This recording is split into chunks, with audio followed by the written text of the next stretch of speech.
ओम नमो भगवते वासुदेवाय। स्वागत है आप सभी का हमारे चैनल पर। आज है दिनांक 18 जून 2026 और दिन है बृहस्पतिवार। और आज आप सुनेंगे ज्येष्ठ मास के महात्म का 18वां अध्याय। आज बृहस्पतिवार है, तो आज के इस वीडियो में आप बृहस्पतिवार के दिन सुनी जाने वाली बृहस्पति देव की कथा भी सुनेंगे और इसके बाद सीता माता के नित्य नेम की कथा का श्रवण भी करेंगे। तो वीडियो को अंत तक अवश्य देखिए। कथाएं पसंद आए तो लाइक करके औरों को भी शेयर करिए। चैनल को अगर अभी तक आपने सब्सक्राइब नहीं किया है तो हमारे चैनल को सब्सक्राइब करके बेल आइकन पर क्लिक अवश्य कर लीजिए। तो आइए प्रारंभ करते हैं आज की कथा बृहस्पतिवार की कथा के साथ में। एक नगर में एक राजा राज्य करता था जो बड़ा धन धान्य एवं ऐश्वर्य से परिपूर्ण था। इतना धन धान्य होते हुए भी उसकी स्त्री अति कृपण थी। यदि उसके द्वार पर कोई भी भिक्षार्थी भिक्षा मांगने आता तो वह उसे कुछ देती नहीं थी और बहाना बनाकर हमेशा खाली हाथ लौटा दिया करती थी। एक बार की बात है, बृहस्पतिवार के दिन वह रानी कुछ कार्य कर रही थी कि तभी एक भिक्षार्थी साधु उसके द्वार पर आया और भिक्षा की याचना करने लगा। तब रानी बोली, महाराज, इस समय तो मैं अपना काम कर रही हूँ, आपको कुछ नहीं दे सकती। कृपा करके आप फिर किसी दिन आना, जिस दिन मुझे अवकाश हो। गृह स्वामिनी द्वारा ऐसी बातें सुनकर भिक्षार्थी साधु बिना कुछ लिए ही खाली हाथ वहाँ से लौट गए। अब पुनः कुछ समय के पश्चात वह साधु महात्मा उसके द्वार पर आए और भिक्षा की याचना करने लगे। तो उस समय वह रानी, जो कि अत्यंत ही कृपण थी, वह भोजन कर रही थी। बोली, महाराज, इस समय तो मैं भोजन कर रही हूँ, मुझे समय नहीं है, अतः आप फिर कभी आना। और दूसरी बार भी उसने उन साधु महाराज को खाली हाथ ही लौटा दिया। अब तीसरी बार वे महात्मा पुनः आए तो फिर से वह बहाना बनाकर उन्हें टालने लगी। परंतु इस बार महात्मा बोले कि मैं जब भी आता हूँ तब तुम्हें अवकाश नहीं रहता, तो क्या जब तुम्हें बिल्कुल अवकाश हो जाएगा तब तुम मुझे भिक्षा दोगी? तो वह बोली, हाँ महाराज, यदि मुझे अभी अवकाश हो जाए तो मैं अभी आपको दे दूँ, परंतु क्या बताऊँ, इस समय मुझे बिल्कुल भी समय नहीं है, बहुत काम है, तो मैं अभी नहीं दे सकती। तो महात्मा बोले, अच्छा, यदि तुम अवकाश चाहती हो तो एक काम करो, बृहस्पतिवार को देर से अर्थात जब दिन चढ़े उस समय बिस्तर से उठना, सारे घर में झाड़ू आदि लगाकर कूड़ा करकट घर में ही एक तरफ इकट्ठा करके रख देना और घर में चौका आदि भी मत लगाना। घर के पुरुषों से कहना कि वे हजामत बनवाने के लिए जाएं और रसोई बनाकर चूल्हे पर ही रख देना और सायंकाल को जब अंधकार हो जाए तब दीपक जलाना। बृहस्पतिवार को ना तो पीली वस्तु का भोजन करना, ना पीले वस्त्र धारण करना। ऐसा करने से तुम्हें अवकाश ही अवकाश मिलेगा। अब तो गृह स्वामिनी प्रसन्न हो गई और ऐसा ही करने लगी, जिसके फलस्वरूप हुआ ये कि उसके घर में भोजन के लिए एक दाना भी नहीं रहा और उसे हर समय अब अवकाश ही अवकाश रहता, कोई घर का काम नहीं करना पड़ता था। एक दिन अचानक से वे महात्मा उसके द्वार पर आए और उन्हें पुनः आया हुआ देखकर वह बोली, महाराज, अब मैं आपको क्या दूं? मेरे घर में तो मेरे लिए भी एक दाना नहीं बचा। तो महात्मा बोले, अब तुम मुझे खाली हाथ लौटा रही हो, अब तो तुम्हारे पास समय ही समय है, बिल्कुल खाली बैठी हो, अब भी तुम मुझे कुछ नहीं दे रही। और जब तुम्हारे घर में सब कुछ था और तुम धन धान्य से परिपूर्ण थी, तब तुम्हें अवकाश नहीं था, तब भी तुम मुझे खाली हाथ लौटा देती थी। अब तो तुम्हें पूरा पूरा समय है, अब तुम्हें क्या चाहिए? तुमको अवकाश चाहिए था सो तुम्हें मिल गया। तब वह बोली, महाराज, मैं हाथ जोड़कर आपसे प्रार्थना करती हूँ कि अब आप कोई ऐसा उपाय बताइए जिससे मैं पहले जैसी संपन्न हो जाऊँ। मैं प्रतिज्ञा करती हूँ कि आप जैसा कहेंगे मैं वैसा ही करूँगी। फिर तो उसकी प्रार्थना से महात्मा द्रवीभूत हो गए और बोले, अच्छा सुनो, प्रातःकाल ब्रह्म मुहूर्त में उठकर स्नान आदि से निवृत्त होकर भगवान विष्णु की पूजा करो। बृहस्पतिवार को कभी भी हजामत न बनवाकर शुक्रवार को बनवाए। ठीक समय पर सायंकाल को दीपक जलाओ। भूखों को भोजन, प्यासों को पानी देती रहा करो। ऐसा करने से तुम धन धान्य और ऐश्वर्य से पूर्ण बनी रहोगी और भगवान बृहस्पति देव की कृपा से सभी मनोकामनाएं पूर्ण होंगी। ऐसा कहकर वे महात्मा अंतर्ध्यान हो गए। फिर तो उस रानी ने उनके कहे अनुसार समस्त कार्य करना प्रारंभ किए, जिससे वे भगवान बृहस्पति उनके ऊपर प्रसन्न हुए और वह धन धान्य से पूर्ण हो गई। इस प्रकार नियम पालन करने वाले सभी स्त्री पुरुष भगवान बृहस्पति के प्रिय होते हैं और उनकी समस्त मनोकामनाएं पूर्ण होती हैं। वे धन धान्य से सदा परिपूर्ण रहते हैं। बोलिए बृहस्पति भगवान की जय। और अब सुनिए ज्येष्ठ मास के महात्म का 18वां अध्याय। ज्येष्ठ मास के 18वें अध्याय में निर्जला एकादशी के व्रत का वर्णन किया गया है। भीमसेन कहने लगे, हे तात, आपने जो एकादशी का व्रत और उसका महात्म्य कहा है वह मुझको कुछ मूढ़ चित्त होने से सत्य प्रतीत नहीं होता। अतः आप वात्सल्य भाव त्याग कर ठीक ठीक बताइए। यदि आप सत्य वचन नहीं कहेंगे तो मैं विदुर वचन के समान नष्ट हो जाऊंगा।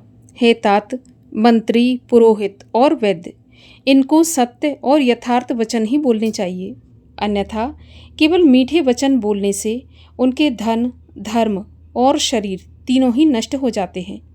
व्यास जी कहने लगे, हे पवन पुत्र भीमसेन, हमने जो पहले संक्षेप में तुमसे कहा वह सर्वथा सत्य है, इसको असत्य नहीं मानना। मैं इस विषय में तुमको एक प्राचीन इतिहास सुनाता हूँ। तुम उन स्कंद जी के वचनों को सुनकर संशय रहित हो जाओगे। पूर्व काल में कालाजन पर्वत पर पुलिंद नाम वाला विख्यात समस्त धर्मों को पालन करने वाला और उनका ज्ञाता था। उसने निष्कंटक राज्य करके वहाँ पर द्वारिकापुरी के समान महान पुर बसाया और स्वयं अनेकों रथ, पत्ती, ऐरावत के समान हाथी, उच्च श्रवा के समान घोड़ों से परिवारित होकर और सचिवों से अनुमोदित होकर विजय यात्रा के लिए निकला। 100 योजन के प्रमाण से उसकी सेना पुर से बाहर निकली और राजा के साथ चलने वाली जो पैदल सेना थी वह सारी पृथ्वी पर छा रही थी। 7 व्यूह से युक्त वह सेना 7 महासमुद्रों के समान प्रतीत होती थी। राजा ने बड़े बड़े मंडलीक वीर राजाओं और सेवकों को जीतकर उनसे बहुत सारा धन और कर लेकर अपने नगर को वापस लौटा। इस तरह पृथ्वी के अनेक चक्रवर्ती राजाओं को उसने जीता। जिस जिस सेनापति को बलवान सुनता था वहाँ वेग पूर्वक जाकर उनको जीत लेता था। इस प्रकार घूमते घूमते राजा के गुप्तचरों ने आकर एक दिन राजा को संदेश दिया कि महाराज, यहाँ पर सबका मालिक एक परम धर्मात्मा एक राजा है, जो कि श्रुति, स्मृति और पुराणों का ज्ञाता, देवता और अतिथि का पूजक, सत्य प्रतिज्ञ और बड़ा शूरवीर है। आज तक किसी ने भी उसको जीत नहीं पाया। उसको बिना जीते इस भूमंडल में आपकी कीर्ति संतुष्टदायक नहीं हो सकती। अपने गुप्तचरों से ये समाचार सुनकर राजा पुलिंद ने अपने अपने मंत्रियों सहित और सेना सहित उस प्राचीन वहीं के संपूर्ण नगर को चारों तरफ से घेर लिया और राजा पुलिंद के सैनिक उस नगर के चारों तरफ स्थित हो गए, जैसे वन में बहुत से गीदड़ों से एक सिंह घेर लिया गया हो। इसी तरह चारों तरफ उसे घेर लिया गया। हे तपोधन, उस समय उस नगर में बड़ा कोलाहल मचा। कुछ लोगों ने राजा से और कुछ ने मंत्रियों से जाकर कहा, राजन, उस दिन ज्येष्ठ मास के शुक्ल पक्ष की एकादशी तिथि थी।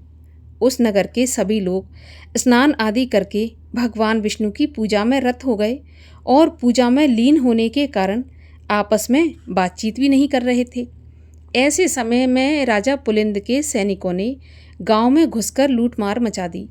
इसी बीच में किसी ग्रामवासी ने राजा पुलिंद को नमस्कार कर हाथ जोड़कर अत्यंत शांति के साथ जाकर ये वचन बोले कि राजन, आज बड़े पुण्य देने वाली एकादशी का व्रत है और हमारे राजा समस्त नागरिकों के साथ पूजा में व्यस्त हैं। आज नागरिक लोग तथा राजा भोजन, भाषण, हिंसा, मिथ्या वचन और किसी भी प्रकार का दोष कर्म नहीं करेंगे। इसीलिए आप हे राजन, आज और कल के लिए कृपा कीजिए।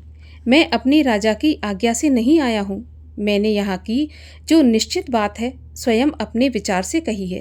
अतः हे राजन, इन दिनों में आप जो कुछ भी करेंगे हमारे राजा उसे सहन करेंगे, परंतु परसों क्या होगा ये मैं नहीं कह सकता और ना ही मैं जानता हूँ। यहाँ पर 18वें अध्याय की कथा का समापन होता है। इसके बाद राजा पुलिंद ने क्या किया और उसके साथ क्या हुआ, इसकी कथा आप सुनेंगे 19वें अध्याय में। और अब सुनिए सीता माता के नित्यनेम की कथा। ये कहानी माता सीता कहती थीं और श्री राम इसे सुना करते थे। एक दिन श्री राम भगवान को किसी काम के लिए बाहर जाना पड़ गया तो सीता माता कहने लगी कि भगवान, मेरा तो 12 वर्ष का नित्य नियम है, अब आप बाहर जाएंगे तो मैं अपनी कहानी किसे सुनाऊंगी।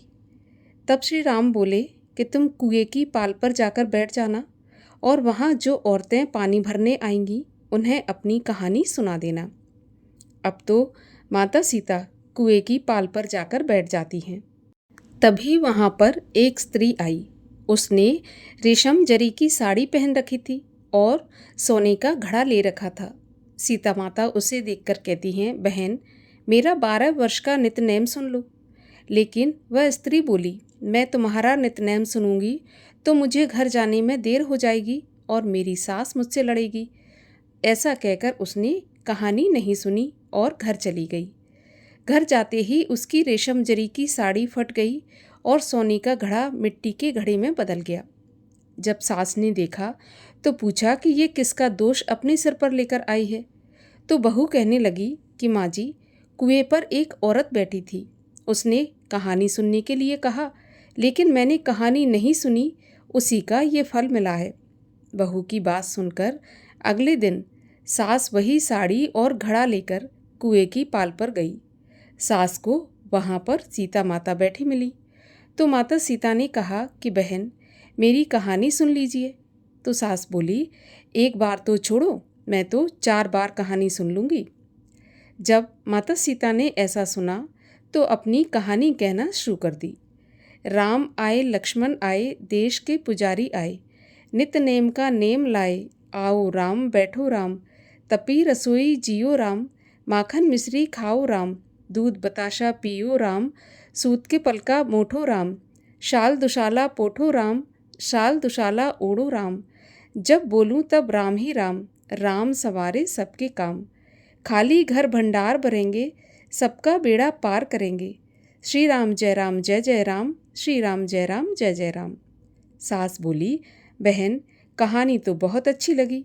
कहानी सुनकर सास अपने घर चली गई। तभी उसकी साड़ी फिर से रेशम जरी की बन गई, मिट्टी का घड़ा फिर से सोने के घड़े में बदल गया। बहू कहने लगी, सासू माँ, आपने ये सब कैसे किया? तब सास ने कहा, बहू, तू दोष लगाकर आई थी और मैं अब दोष उतार कर आ रही हूँ। तो बहू ने फिर पूछा कि वह कुएं वाली स्त्री कौन है? तब सास बोली, वे सीता माता थीं।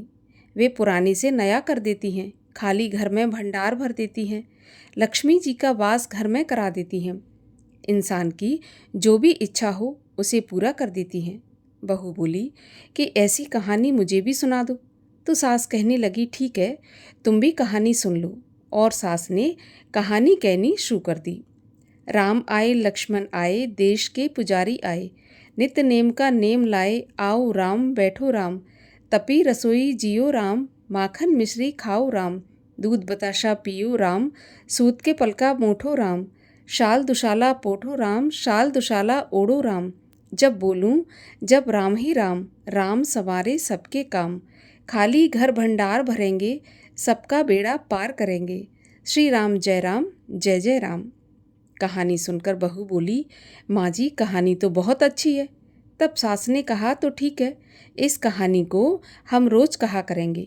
अब तो सास बहू रोज सवेरे उठती, नहाती धोती और पूजा करने के बाद नित्यनेम की सीता माता की कहानी कहती। एक दिन उनके वहाँ एक पड़ोस की औरत आई और बोली, बहन, जरा सी आँच देना। तो वह बोली कि आँच तो अभी हमने जलाई नहीं। तो पड़ोसन कहने लगी, तो फिर तुम सुबह 4 बजे से उठकर क्या कर रही हो? फिर उन्होंने कहा कि सुबह उठकर हम पूजा करते हैं, फिर सीता माता की नित्य-नेम की कहानी कहते हैं। तब पड़ोसिन बोली कि सीता माता की नित्य-नेम की कहानी कौन सी है और इसके कहने से तुम्हें क्या फल मिला?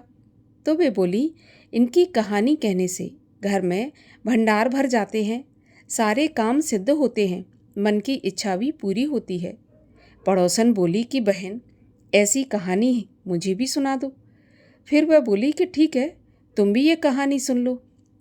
और ऐसा कहकर उसने कहानी कहनी शुरू कर दी। राम आए, लक्ष्मण आए, देश के पुजारी आए, नित्य नेम का नेम लाए, आओ राम बैठो राम। इस प्रकार से सारी कहानी पड़ोसन को सुना दी। सारी कहानी सुनने के बाद पड़ोसन कहने लगी, बहन, कहानी तो मुझे बहुत अच्छी लगी। अब तो वह पड़ोसन भी नित्य नेम सीता माता की कहानी कहने लगी। कहानी कहने से सीता माता ने पड़ोसन के भी भंडार भर दिए। अब तो पूरे मोहल्ले में नित्य नेम की कथा चल पड़ी। हर किसी की मनोकामना पूरी होने लगी। हे माता सीता, जैसे आपने उनके भंडार भरे, वैसे ही आप हमारे भी भंडार भरना। जो ये कहानी सुने, कहे और हुंकारा भरे, उनके भी घर के भंडार सदा भरे रखना। बोलिए सीता माता की जय।